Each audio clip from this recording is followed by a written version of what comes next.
This is Undaunted.Life, a man's podcast. I'm your host, Kyle Thompson. Let's get into it. All right, guys, we got a special guest on the podcast today. Her name is Megan Basham. So she is a journalist, reporter, and author. She is a culture reporter for the Daily Wire, and she is the New York Times bestselling author of her new book, Shepherds for Sale: How Evangelical Leaders Traded the Truth for a Leftist Agenda. So I have gotten so many requests, emails, DMs, text messages from people. Hey, you're going to talk to Megan Basham about her new book? Hey, have you thought about Megan Basham? Hey, have you ever heard about Megan Basham? The answer is yes, I've heard of her. Yes, I'm familiar with her. Yes, I'm familiar with the book. And yes, I was working on it. And yes, we got it for you today. Okay, guys. So we didn't have all the time in the world. So, I mean, really, the depth she goes into in each chapter of her book would have really leaned more towards like a 2 or 3 hour long conversation to really dig into the meat. But I will just tell you from the outset, I think it is well worth your money and your time to invest in reading Shepherds for Sale. So this has kind of been a weird year for books. There haven't really been that many great books that I've read where I was like, yeah, you really should read them too. So Shepherds for Sale is one of those. It's not like Being Black by Vodi Bakum is another. But in this particular interview today, we don't really get into how'd you become a journalist and what's it like working at the Daily Wire. We just got right into the book, like the ultimate purpose for her book, why she chose to dig in on these subject matters, you know, because it's a very disputatious book and it can get into a lot of different topics, but she was acting like a journalist and just following the thread and following the money. But then, you know, asked her, you know, what was it like getting all this pushback? Or she's still getting a whole lot of pushback. A lot of people are responding to her comments and making claims about her work that aren't exactly true, like how she's dealing with all of that.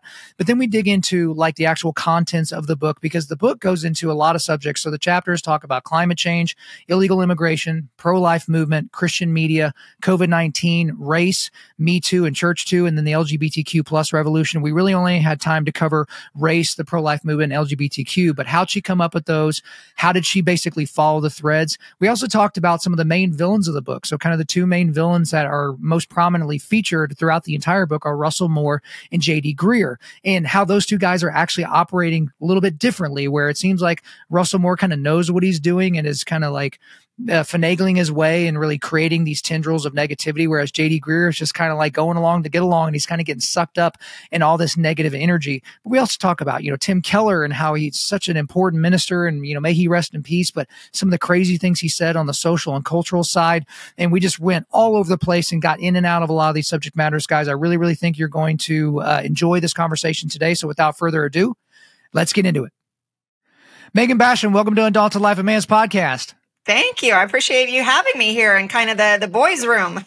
Yeah, this is the boys' room, and I can tell you, like I told you off air, the guys are used to clearing throats and different things like that. Just so everybody knows, Megan is a little bit under the weather because she hasn't been sleeping a whole lot because she's doing a bunch of these. So, guys, if she sounds a little different than she normally does, give her a little bit of grace here. But normally, Megan, I would say, hey, let's find a soft place to land. What was it like growing up, Megan Basham? You know, how did you want to be a journalist?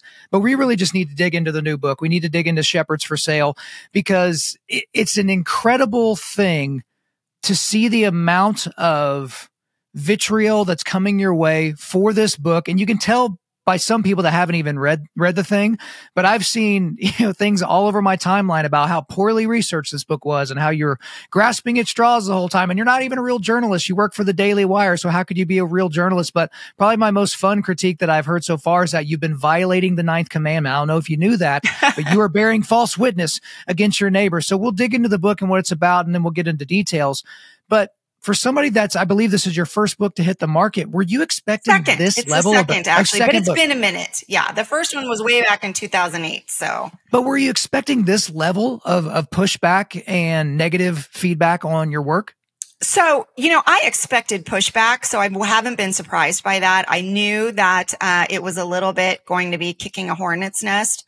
I didn't expect the pushback to take the form that it has, because so much of it has been what you just described there, which has been, you shouldn't even read this book, or I'm not going to read this book. It's already perfectly clear what she's doing. And so it seems like there's been a real attempt to try to discredit the material I present before anyone's even given it a hearing. Now, I think it's largely been an unsuccessful effort, but it's been a very strong effort.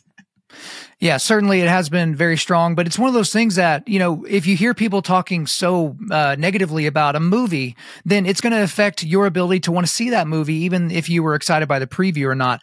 So we need to get into the book itself, but I want to read a quick quote that I think kind of captures what you're going for. My ultimate purpose is to confirm for average evangelicals in the pews that the uneasy feelings many of you have been having, perhaps for some years now, that your pulpits and your institutions are being co-opted by political forces with explicitly secular progressive aims are justified. So, Megan, just to start simply, why this book? Why right now? Why you? Right. So, I started writing this book, and this will explain the why me. And it's, I don't know, that must have been God's plan. Because I didn't set out to go, I am going to write this controversial book about the church. It really felt like every step of the way, God just kind of pushed me through doors. Initially, I worked at a Christian magazine, still have really good friends there. And this sort of battles, the fault lines that Vodi Bakum wrote about came into my workplace. I started to experience it at my church, at my kids' Christian school. So, I'm just an evangelical mom out here who did not have my head in all of these spaces myself. I just started experiencing it right along with everyone else. Like, to give you one example, in 2020, I got an email from the children's director at our then church telling all the parents how they could talk to their kids about their white privilege. And these were the same things we were debating at work. And all of these things happening made me go, I feel like we have a problem here. And a lot of people were experiencing that. And so I started reporting on it as that turned into COVID, and we saw how the church handled COVID. And I think there were a lot of failures there. And I wrote about that and had some reporting go viral.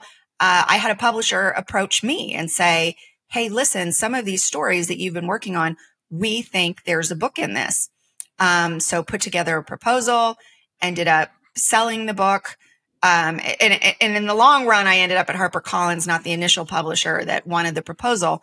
But kind of every step of the way, there have been people coming to me and saying, hey, have you heard about this? Have you told this story? You should look into this. And so I feel like I've just kind of been following wherever God's been leading without really thinking too deeply about what comes next. Well, Megan, you're blowing the top off of certain things that, when you just hear them outright, they sound almost conspiracy theory-ish, but you do show your receipts. And one of the big things that we can't super dig into, but that you talk about early in the book, is about the fact that if you could flip the evangelical vote in America, if you could just flip it from red to purple, talking in broad terms, that would basically completely change the political landscape of our country, and perhaps irrevocably. But as we get into this discussion, because we need to go ahead and get into some of the main characters of this nonfiction, a lot of times I've said things similar to this. I didn't make this up, but for evil Marxist, communist, kind of socialistic ideas to take hold and to flourish, you need two categories of people. You need conscious, nefarious actors, and you need useful idiots. And so in this book, you identify, many people, and you name names that could fit into one of those two categories, whether as a whole or just about, their particular thoughts on a particular issue. So you talk about Andy Stanley and Rick Warren. We'll get into them a little bit later, but you also bring up Tim Keller and Matt Chandler and Beth Moore and David French and Francis Collins, and you kind of go on and on from there. But if I, Megan, were to categorize as far as, what you showed in Shepherds for Sale, I think there are two main villains in the book that you bring up. And one I would categorize as a conscious, nefarious actor, and one I would categorize as a useful idiot. The conscious, nefarious actor is probably the main villain of the book, and that's Russell Moore. And the main villain, or the main dunce of the book, I guess you could say, at least in terms of what you presented, is J.D. Greear. And so if you could briefly tell us, who are these two men? Why did they feature so prominently in the book? Because, like Matt Chandler is a good buddy of mine. He just appeared in the book a couple of different places. You just made mention. But JD appeared in multiple chapters, and Russell Moore basically appeared in every single chapter. Did you mean to focus in on those two guys mainly, or did it just kind of reveal itself that way? It was very much the latter. It just revealed itself that way. And some of the people who appeared in the book, I can tell you, I knew going in that I would have preferred to not talk about them. For example, Tim Keller, because he had just passed away. Right. I knew there were a lot of sensitive feelings there. I would have very much preferred, and actually thought at one point, I'm going to probably just leave Tim Keller alone. except that it was unavoidable. As I was going through research and I was investigating what was happening, it became very clear that I could not do my due diligence and present a true picture without talking about him. And that was very much the case with Russell Moore. So many roads led to him. When you talk about the different kinds of ways that people might sell themselves, and one of the things that's been funny, and we were just talking about that, the pushback has been the refusal to acknowledge that a title can be both literal and figurative. And it is both. So sometimes you can deliberately sell your influence to left-wing funders, but people also sort of sell themselves out for the adulation of the media or the world. And that's also a kind of selling, you might say. And in fact, I took this title from a think tank that was a Soros and Bill Gates funded think tank. They had written a report about how to infiltrate evangelicals on the issue of climate change. And they had called it the Evangelicals for Rent model. And, you know, at one point we had thought maybe we could title this book Evangelicals for Rent, but it just seemed clunky when I was, you know, crowdsourcing it with friends and going, what do you think about this? So that's how we ended up at Shepherds for Sale.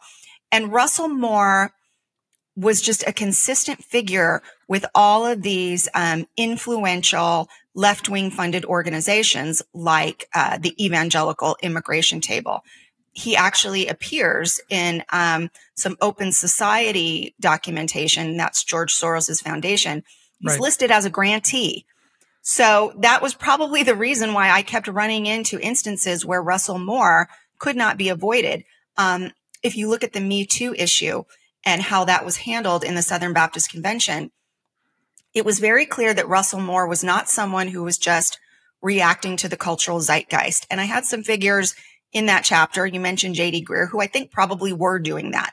That was the dominant thing in the culture at that moment in 2018, 2019. Me Too was all the rage. And so they were just kind of moving to align with what the acceptable cultural worldview was on that issue.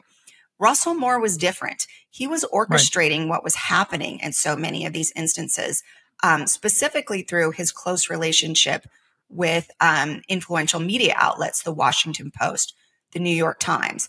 You saw, I mean, this actually made me laugh when it came out, a New York Times piece that named Russell Moore a dissenter trying to save evangelicals from themselves. So for him, it just seemed like a much more proactive, orchestrated type of strategy, as opposed to someone just being acted upon by the prevailing cultural winds. One, I think that's the delineating point between the conscious, nefarious actors and the useful idiots, because I know that's kind of like a harsh phraseology for some people, but it's like we've all been useful idiots at one point or another for some sort of an ideology, but not all of us have been pastors of enormous churches or the president of the SBC or a big person in media or in Big Eva or something like that. So the consequences of our ignorance are a lot worse. So in the book, you talk about a lot of different subjects. And guys, you know, I was able to read this book in a couple of days. There's so much inside of it, though. We're not going to be able to cover or even scratch the surface on a lot of these. So go and buy the book. It is in the show notes. But you cover, you know, the kind of the dark money influence and kind of how that's been influencing climate change, illegal immigration, the pro-life movement, Christian media, COVID-19, race, Me Too / Church Too, and then the LGBTQ plus revolution. So we're just going to cover the ones that I find to be the most incendiary. So the one I want to start with is actually race. And then, you know, then we'll get into pro-life stuff and then make sure we get into LGBTQ. So on the race thing, this is where J.D. Greear featured prominently in this chapter as the former president of the Southern Baptist Convention, because he was dubbed by some people as the anti-racist reformer, right? Which is kind of like this grand title almost. And he kind of became this mainstream media darling as this Big Eva guy, you know, that is going against kind of the hegemonic viewpoints of this, you know, this old institution. But to set this up, it's going to take a while to set it up, but he openly bragged that he went out of his way to ensure that 2/3 of the North American Mission Board, which is essentially the SBC's planting and missionary support wing, that they were either women or people of color because they, quote, needed their wisdom, which is essentially straight up racist against white men. And it's straight up standpoint epistemology, or to use a Vodi Bakum phrase, not ethnic Gnosticism. But then you have in the 2021 SBC National Convention, he said, "We mourn when closet racists and neo-Confederates feel more at home in our churches than do many of our people of color." And he said that without even doing anything that resembled evidence or providing some sort of evidentiary basis to back up such a serious claim.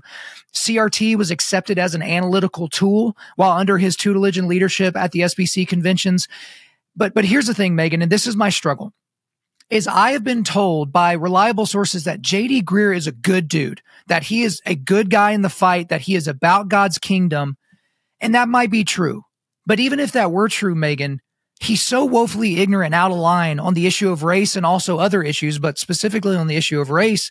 And I feel like this is the one issue. It's this issue in LGBTQ stuff where Christians can be just suckered in to the category of useful idiots so easily. Again, I know that took a long time to set up, but help me kind of understand why the race issue in particular can get a guy like J.D. Greear or other thinking individuals and kind of get them suckered into a non-biblical, non-Christian position. Well, and part of what I do in the book for a long time is I do try to not ascribe motives where I don't have it in black and white, because I can't read hearts and I don't know. But what I can tell you is I could set what J.D. Greear was doing in cultural context. So we know that as he became president of the SBC, there was that summer of 2020, the BLM, George Floyd riots. And one of the things we saw were political leaders like Nancy Pelosi, Chuck Schumer, calling for removing statues of not just people associated with the Confederacy, but also our former leaders, our historical leaders who had been slaveholders, or anyone who had been touched by that particular unrighteousness in the past, and yet they are a part of our history. And like all human beings, they are a mix of good things and bad things, and we honor them for those good things. And anyway, we saw that it was just this massive effort to sort of strip the United States of so much of its historical record. And at the same time, as JD was coming in to the SBC, he kind of started to do the same thing. And I mentioned that he, for example, retired the gavel of John Broadus, who was Robert E. Lee's chaplain. And it had been used in the SBC for many, many, many, many years. And he said that he felt uncomfortable using it. Well, it was right there in that summer of 2020 that he retired that gavel. And, he objected, and this was just this week, and tried to say, well, that's not why I did it. Except that the record at the time shows that Washington Post, even the Gospel Coalition, in which he serves as a council member, said that that was why he did it. And so it was something that was just paralleling to a T what we saw happening in the wider culture. And same thing with that desire to rename the Southern Baptist Convention. It was to erase that Southern connection. And I apologize, I have a cough drop in my mouth so that I'm not coughing on my way through the interview. But so we saw that also with the wanting to change the name to Great Commission Baptist in order to distance from the history of the Southern Baptist Convention. And that is not to say that, everyone should be proud of everything and every stance that the Southern Baptist Convention took. I think it is good that at points throughout history, the Southern Baptists have said, hey, we repent of the period of time in which we were aligned with slavery as an institution. We reject racism. That was a good thing to do. Amen. But there is this sense in which people who have a history that is founded in those groups are not allowed to acknowledge that anything good came out of it, that anything good lived in those people.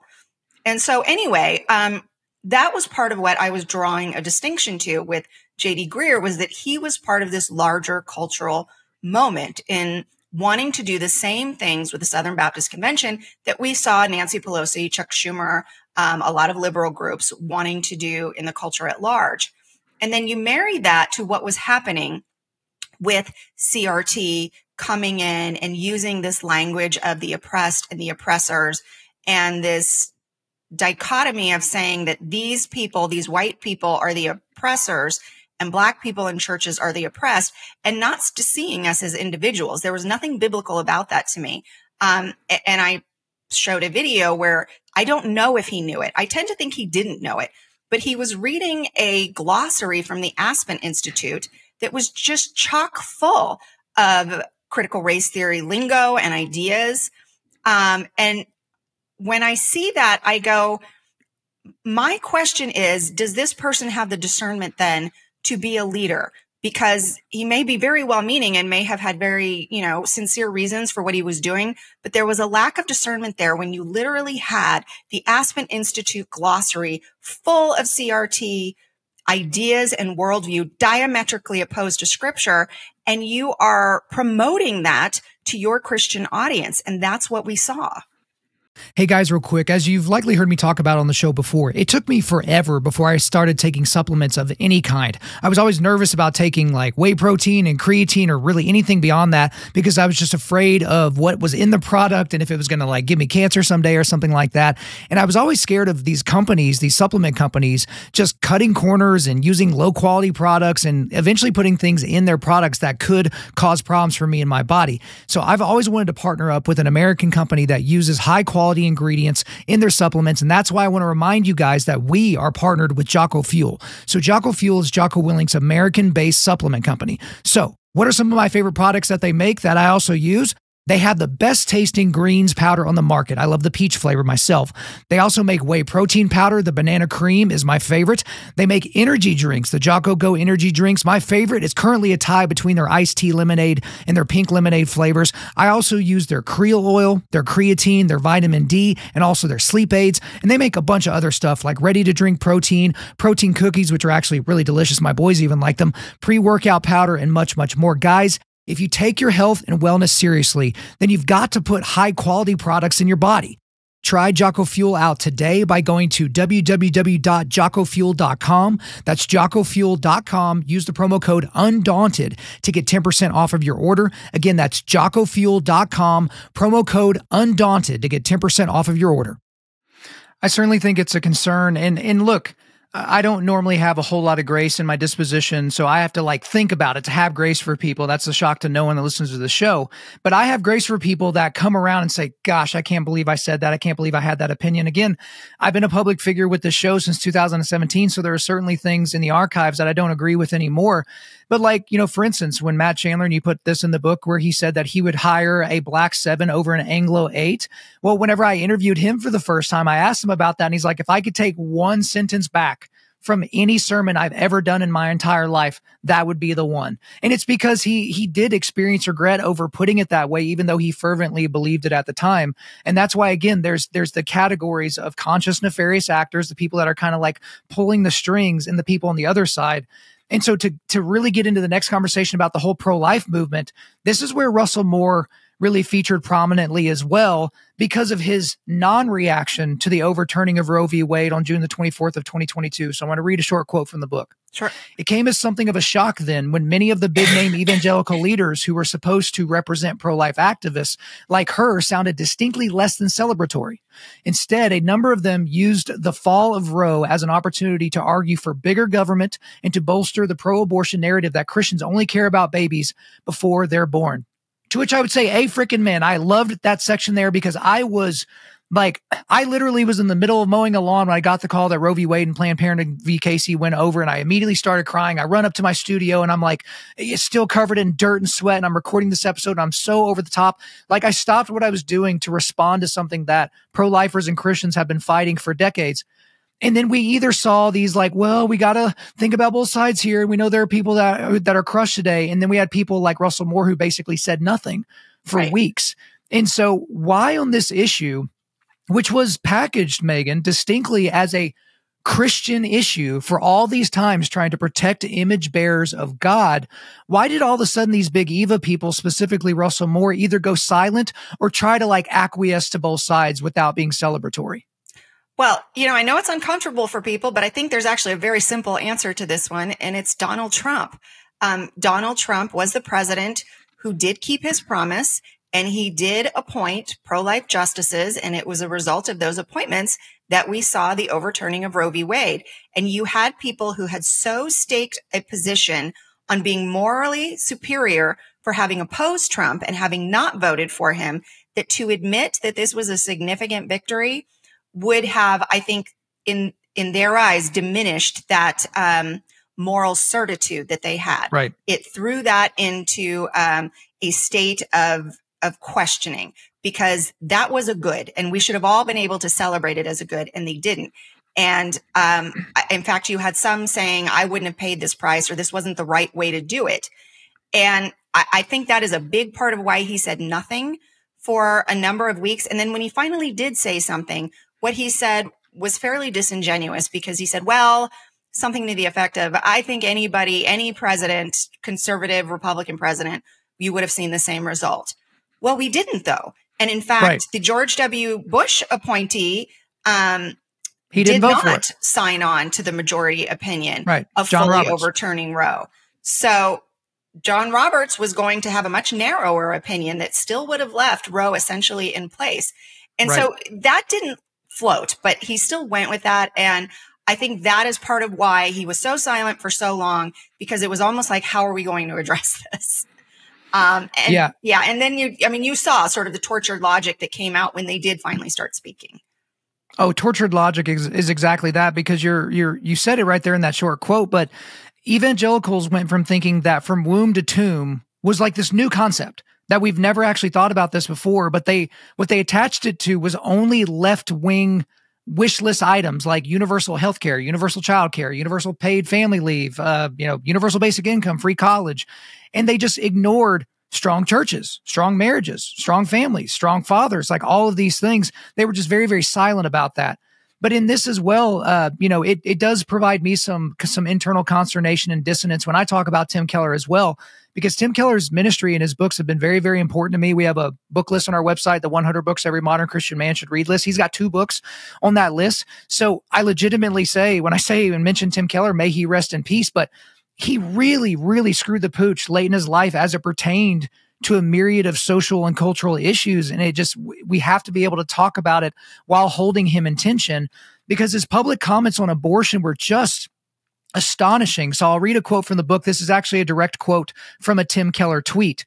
I know abortion is a sin, but the Bible doesn't tell me the best political policy to decrease or end abortion in this country, nor which political or legal policies are most effective to that end.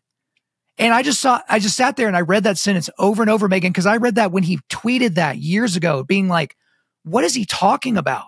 Like, of course we can't go to, 2 Timothy and find exactly what the wording should be inside of a law for the federal government. But clearly we know which laws to advocate for, the ones that protect human life, and which ones to advocate against, the ones that destroy human life. There's also another quote here that says, as a Christian Post op-ed put it, replace the word abortion with the word slavery, and imagine if Keller would have still felt comfortable signing his name to that tweet.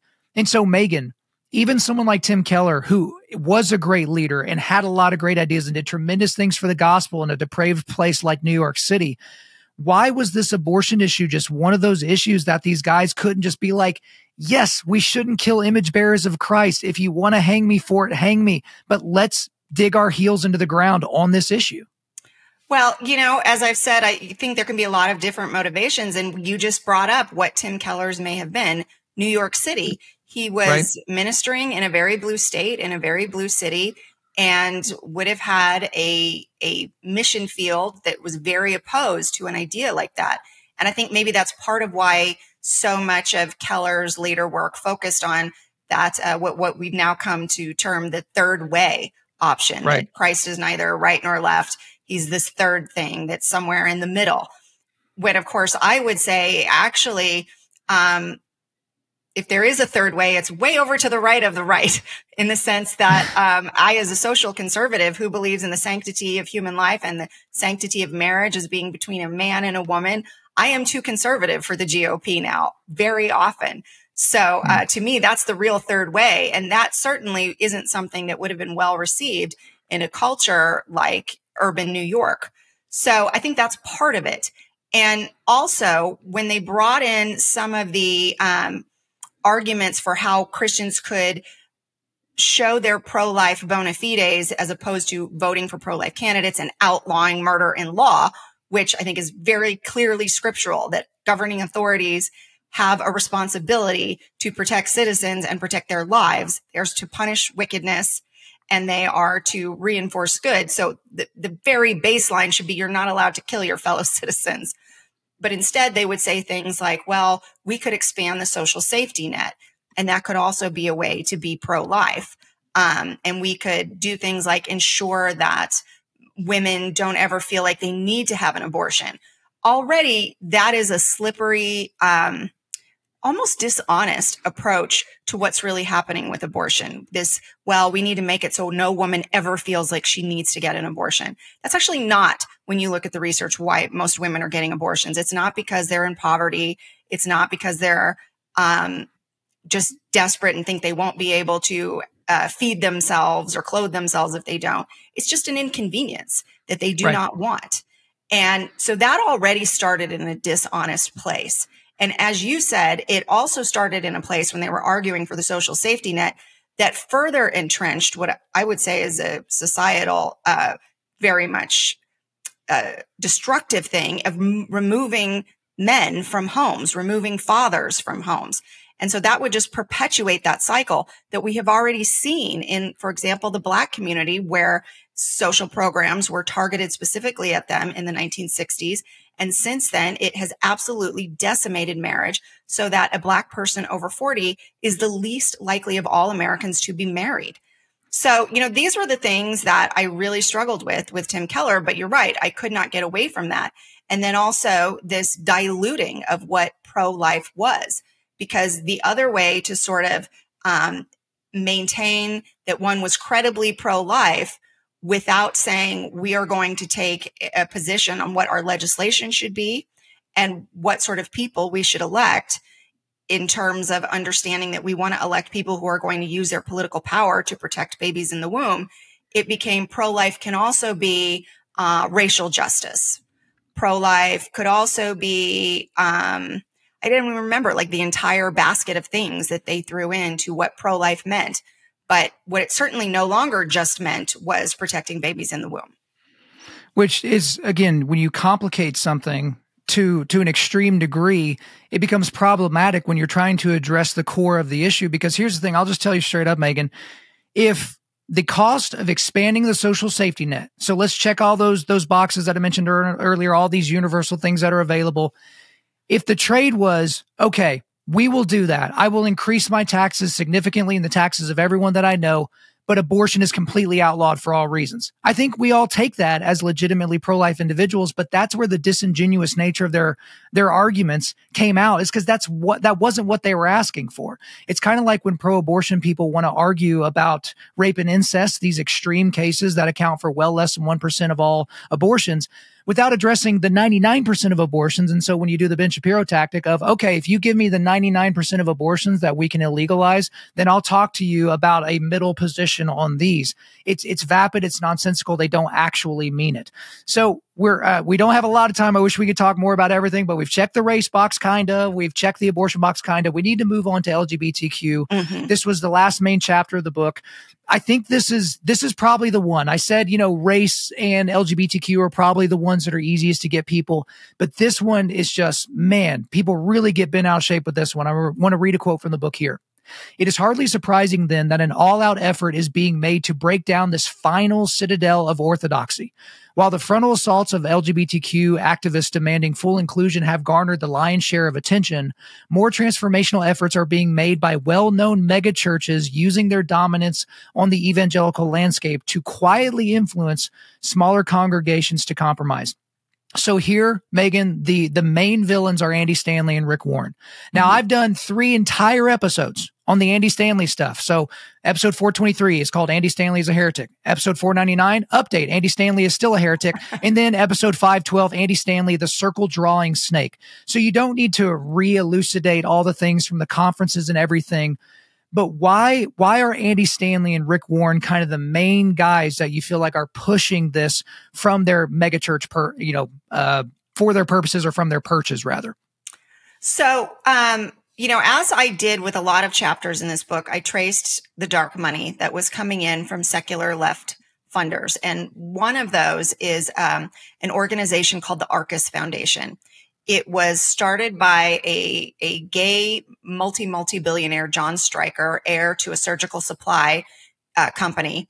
And he began the foundation to specifically try to, at that time, get gay marriage across the legislative line in a number of states, but it kept losing. And so, of course, Obergefell happened. But in the meantime, what he realized was that the reason it kept losing, even in places like California, was because of the influence of Christian voters. And so his foundation said, okay, how do we get around this problem of these Christian voters? And they realized that what they really needed to do was infiltrate and try to change their doctrine. And that was going to be the only way that they thought at that time that they were going to achieve their legislative goals. And so that's what they started doing. They started funneling millions of dollars into all Christian denominations, Catholics, mainlines. I give the example in the book that he gave something like $3 to $5 million to just one ministry in the United Methodist Church to try to reform their doctrine. And of course, they just went through a schism on the issue of gay marriage and ordination. And he also started funneling money into evangelical groups. So one of those groups is called the Reformation Project. And it has a program that trains activists to come into churches and really try to mislead and confuse people about what Scripture says when it comes to issues of homosexuality, gender, and marriage. So they also, by the way, have a Pastors in Progress program that it's a confidential program that will teach secretly affirming pastors how to slowly move their Bible-believing congregations towards LGBTQ affirmation. So that group, Reformation Project, was partnering with another group that came right out of Andy Stanley's church. And I want to be clear that this wasn't an incidental thing, that Embracing the Journey came out of Andy Stanley's church. They encouraged this couple who are the parents of a gay son and eventually became affirming, openly trans and gay affirming. They encouraged them to start this program and this curriculum called Embracing the Journey, and they financially supported it. And this program was also partnering, doing conferences and speaking engagements with the Reformation Project, the Arcus-funded group. So together, that curriculum then, backed by North Point, Andy Stanley's church, was going out into other churches. One of their organizational members is a counseling pastor. Excuse me, one second. You're good. is a counseling pastor at Saddleback Church. And they started a number of this Embracing the Journey groups at Saddleback. Now, the question is, did Rick Warren know? Because this started under his watch, and of course, he's still an advisor today. But did he know what these groups were doing? Did he know that they were LGBTQ affirming groups? I tried to ask that. They didn't answer me, but they did take all of the web pages associated with this Embracing the Journey group off their website. And in fact, the counseling pastor, who I'm told still works there, even took down his LinkedIn. So they really tried to erase the trail. But what we see is that this was the effective gambit to bring this false doctrine into churches all over the country.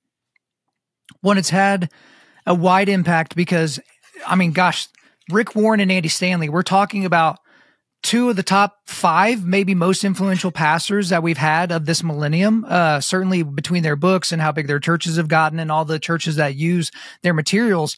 But one of the concerning things about this entire subject, Megan, is pastors scrubbing from existence any of their previous negative comments about homosexuality or just, minimizing Scripture altogether. There's a quote from the book here.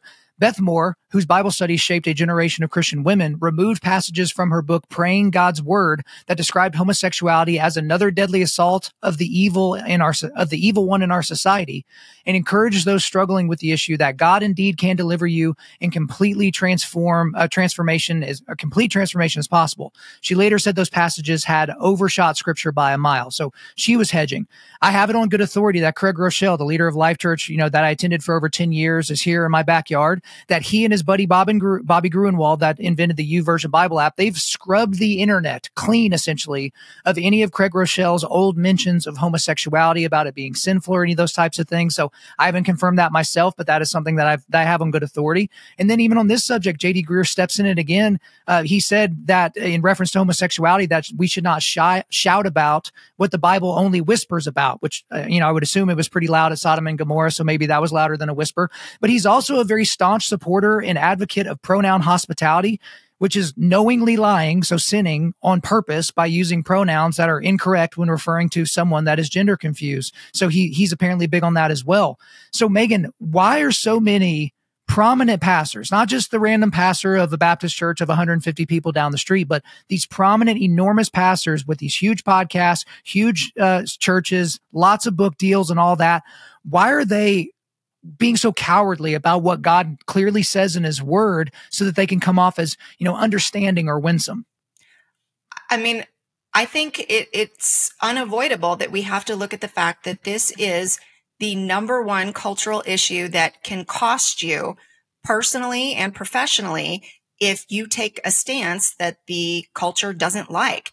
We have seen that. I mean, we have seen people like the baker Jack Phillips put through the ringer, being sued again and again and again because he wouldn't comply with this LGBTQ orthodoxy.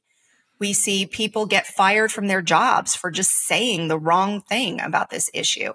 And so I think that is a big part of it, is that this is, as much as we saw in Machen's era, that the question of whether or not you believed in the virgin birth was a point of doctrine that people thought that was a little embarrassing to believe in miracles or to believe in the supernatural. What we see today is that all of these churches will say, yeah, we believe in the virgin birth. We believe Christ rose from the dead. We believe all of these things. So they'll try to say we're still Orthodox, but the things they don't believe is the Bible's moral code when it comes to these issues, because that's where our point of pain is today. And I think that's why you see, if not a total falling away in some of these cases, you are seeing just a desire to try to de-emphasize the seriousness of it.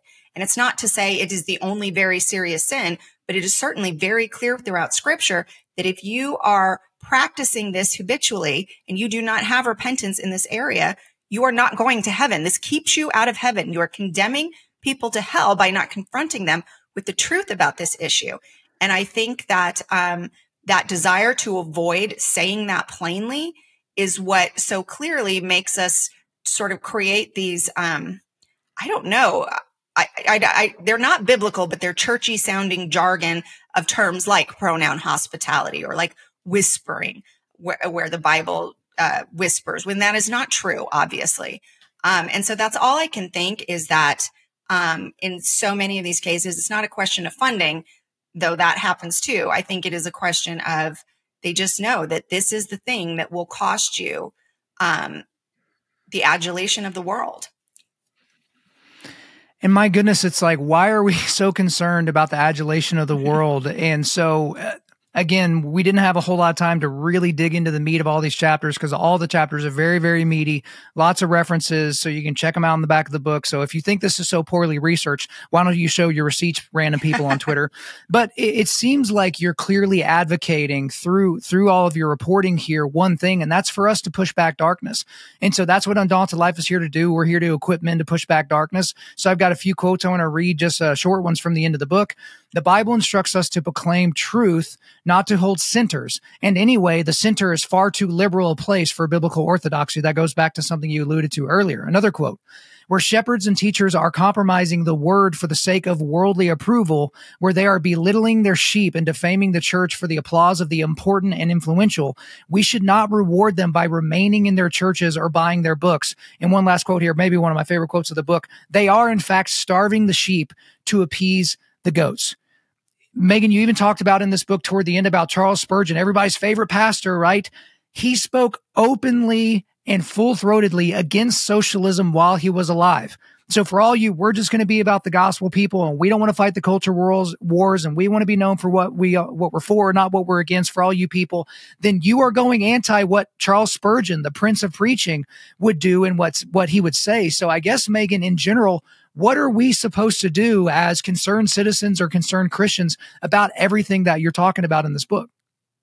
Well, I'm so glad that you brought up that ending with Spurgeon, because one of the things we see from Spurgeon is in his sermons where he talks about socialism, he was very clear that it wasn't because it was politics or he was taking a side in the politics of his day. It was because socialism was presenting a rival gospel. It was a counterfeit gospel that kind of looks a little like Christianity in that it's supposed to address the needs of the poor and the needy. And so in a way, it kind of sounded Christian, and they would kind of use that language, but he understood immediately this is a counterfeit gospel. And what it is promising you is a life of envy and resentment and division. And that's why Spurgeon spoke about it.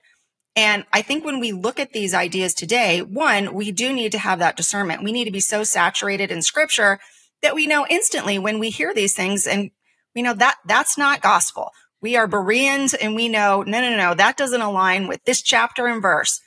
And then the other thing I think we need to do,